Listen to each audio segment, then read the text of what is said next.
Hello guys. Alright, so we want to introduce you guys to strategies to problem solving. Yeah, strategies to problem solving. So we noticed a lot of you guys quite have some issues on how to actually approach your problems. So that's the reason why we're going to introduce you guys to the 7 key strategies to problem solving. Alright, so the first thing you need to understand is before you can actually solve a problem, you need to ask yourself, what do you know first? What have you learned?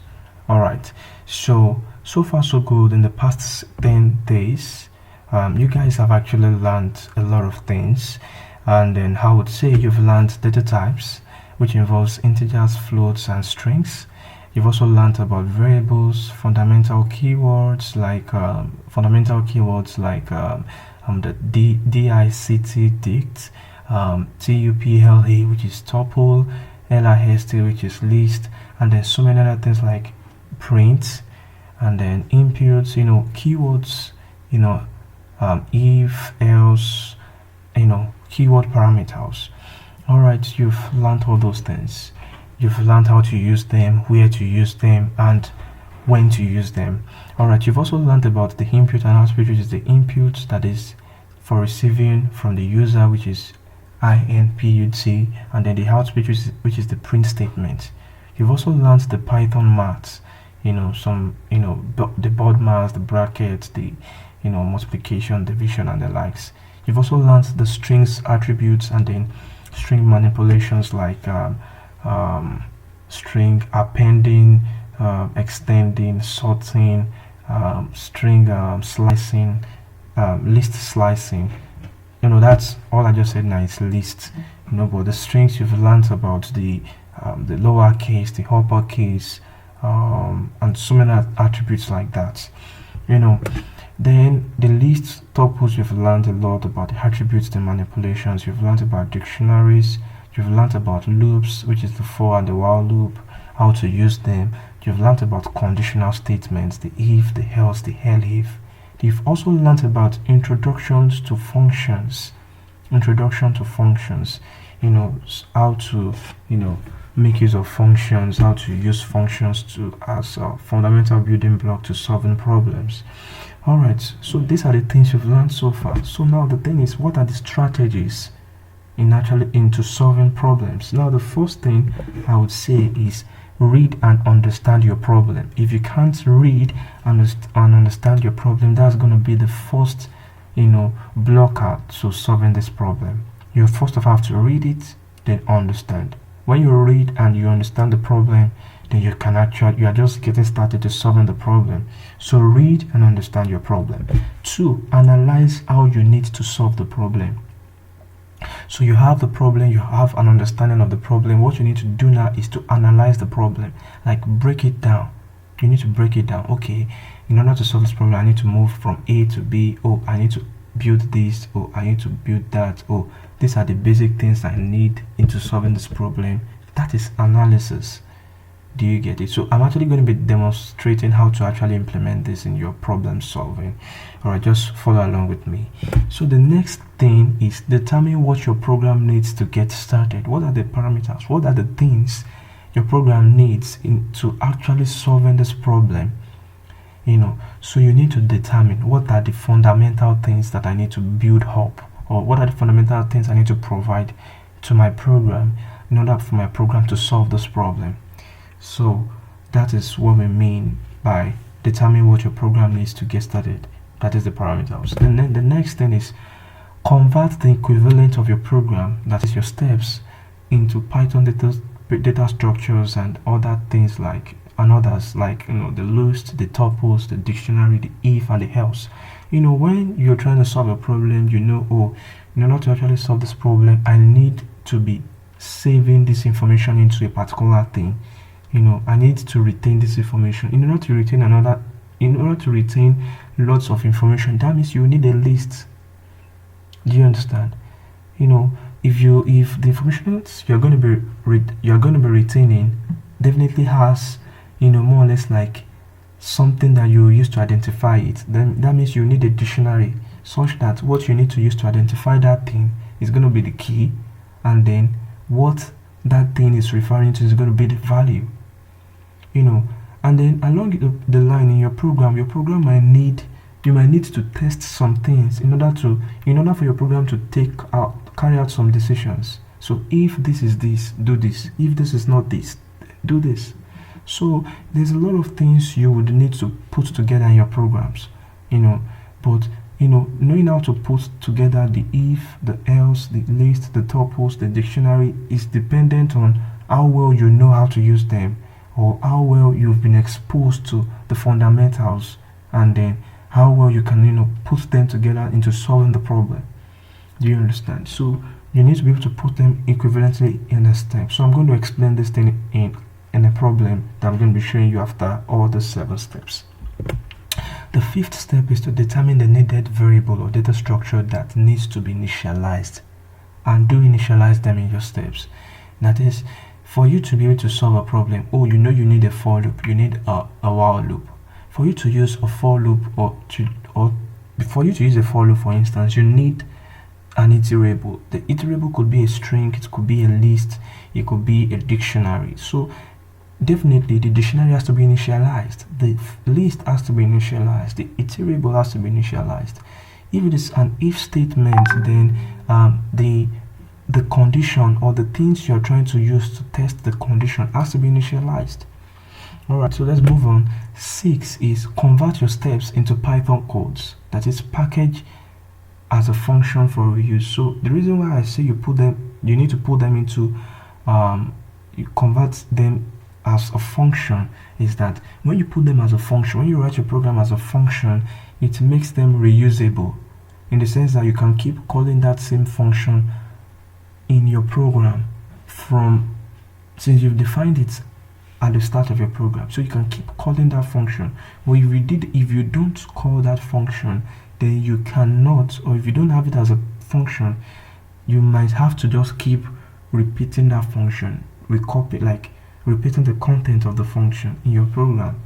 Do you understand? So put them in a reusable form, but you might not really have a full understanding of what I mean by reusable, but just have that at the back of your mind. I'm going to explain this in the program that I'm going to be trying out. So the 7th step is test your program, debug the wrongs, and then correct it.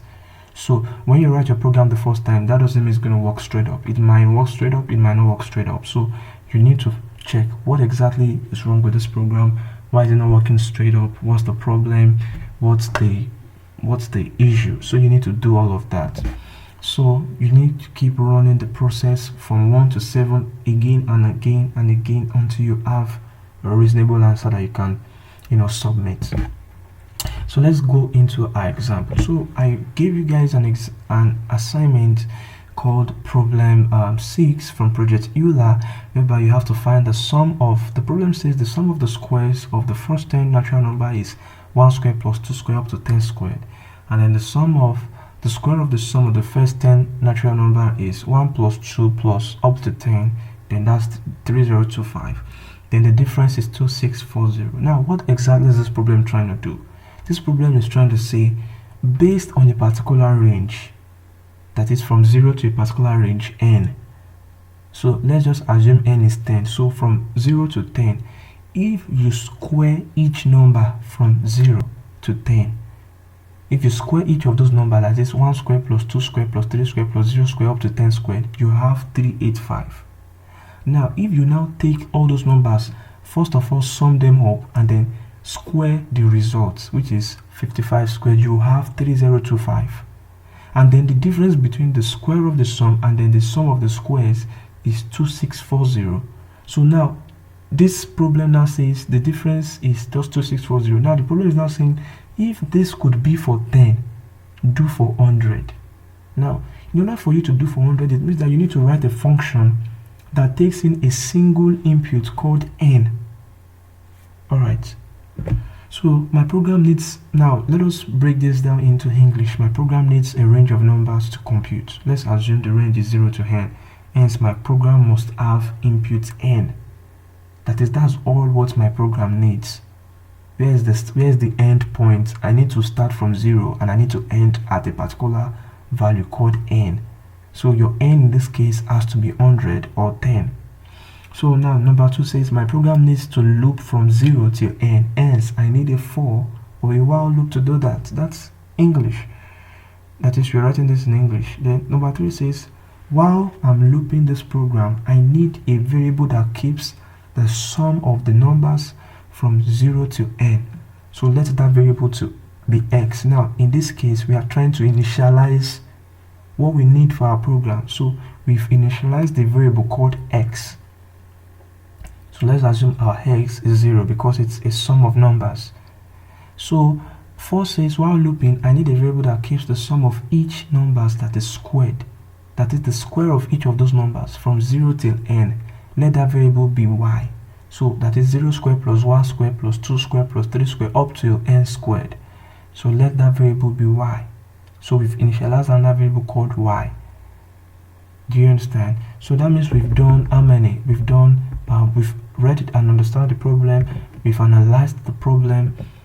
We've determined what we need our program to get started, which is the parameter, which is just a single value n. Then we've not yet placed the equivalent, but we've determined the variable and data structures, which is x, y, x and y. We've also determined that we needed a for loop. Then what else?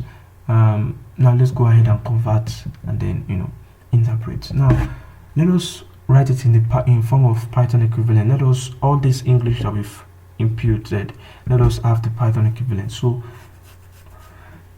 for 1, my program needs to have input n. For 2, my program needs to loop from 0 to n, so that's going to be a for loop or a while loop. Then for 3, I need to initialize x and y before the while loop, so that I won't overwrite x and y because I need to keep saving them. Then for 4, I need to keep in the while loop or the for loop, I need to keep updating x with the current value, with the square of the current value, well, with the addition of all the current values. And the same thing for y, it has to be the square, that is y plus current value squared, the square of the current, that is y, which is 0 plus 1 squared plus 2 squared plus 3 squared plus 4 squared plus 5 squared. Then at the end of the program, my loop is going to return, my program is going to return y squared, which is going to return s squared minus y, that is outside the loop. So for example, in this program, now look at it, we have a function called sum of squared. It takes in a single value n, and then we initialize I, x and y. Do you understand? Which we've defined already in this program. So whereby x is the sum of values, then the square, and then y is, x is the square of each of those values, the sum of each of the squares of those values, while y is the sum of each of the value. Okay, so we have x and y defined, and then we said while I is less than or equals to n. So we want this program to start from 0 up till n, such that when we get to n, we want this program to stop. Now that's the reason why within this while loop, there needs to be, this I needs to keep changing from 0 till n. So that's the reason why we have, after doing the addition, that is the addition of I squared and then the addition of I to y, the addition of I squared to x and then the addition of I to y, we need to always increment I. So at the first program, I is 0, the second program, I is 1, the third program, I is 2, I is 3, I is 4, then until I is n. So the moment I is equals to n, the program is going to stop, and then we can now return y squared, which is, y is just the sum of all the values up till n. So we need to square the values of y minus x, which is already the individual sum of the squares. Do you get it? So, and then we called the function called sum squared, we passed in 10, and then we assigned the result, which is return to value, that's 2640. So by the time we did the same thing for 100, we have our answer to be 25164,150. Alright, so that is how to solve a problem. I really hope that you actually understand everything I've said so far in this program. Stay safe. Bye. Cheers.